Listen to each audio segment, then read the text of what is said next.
भगवान श्री कृष्ण के अंतिम संस्कार में उनके शरीर का कौन सा अंग नहीं जला था?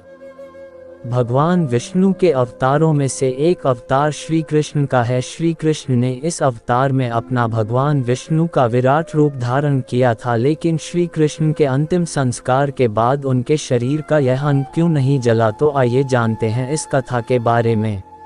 भगवान श्री कृष्ण का जन्म 3112 ईसा पूर्व में हुआ था।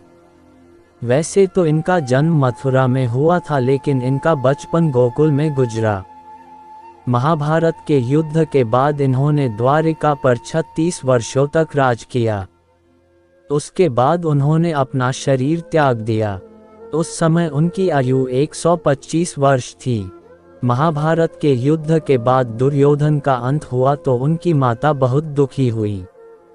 दुर्योधन की माता उनके शव पर दुख व्यक्त करने के लिए रणभूमि में गई। वह अपने पुत्रों की मृत्यु पर इतना दुखी हुई कि गांधारी ने भगवान श्री कृष्ण को 36 वर्षों के बाद मृत्यु का शाप दे दिया।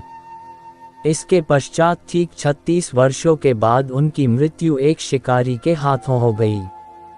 भगवत पुराण के अनुसार एक बार श्री कृष्ण के पुत्र श्याम को एक शरारत सूझी और वो स्त्री का वेश धारण कर अपने दोस्तों के साथ ऋषियों से मिलने गए।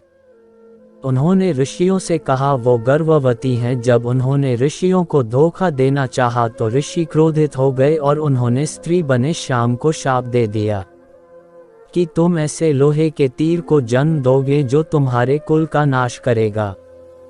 ऋषियों का शाप सुन श्याम बहुत डर गया। वह उग्रसेन के पास गया। उन्होंने बताया तुम तीर का चूर्ण बनाकर प्रभास नदी में प्रभावित कर दे। इस घटना के बाद द्वारिका के लोगों ने कई अशुभ घटना के संकेत मिले। द्वारिका में अपराध और पाप बने लगे। ये देखकर श्री कृष्ण बहुत दुखी हुए। उन्होंने अपने प्रजा को द्वारिका छोड़कर प्रभास नदी के तट पर रहने के लिए कहा। सब लोग उनकी बात मानकर प्रभास नदी के तट पर चले गए।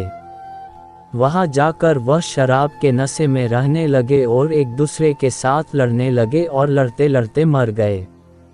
उसके कुछ दिनों बाद बलराम भी मर गए। भगवत पुराण के अनुसार भगवान श्री कृष्ण एक दिन पीपल के पेड़ के नीचे आराम कर रहे थे।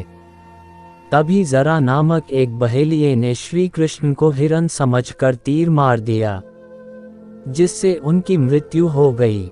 इस तीर में उस लोहे के तीर का अंश था जो श्याम के पेट से निकला था और यहाँ साक्षात भगवान विष्णु विराजमान रहते हैं।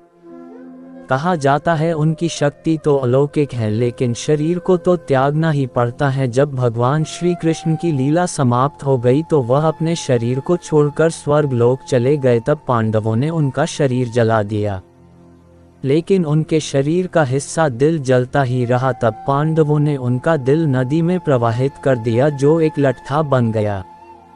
ये लठा राजा इंद्रयम को मिल गया। उनकी आस्था भगवान जगन्नाथ में थी और उन्होंने लट्ठे को भगवान जगन्नाथ की मूर्ति स्थापित कर दिया।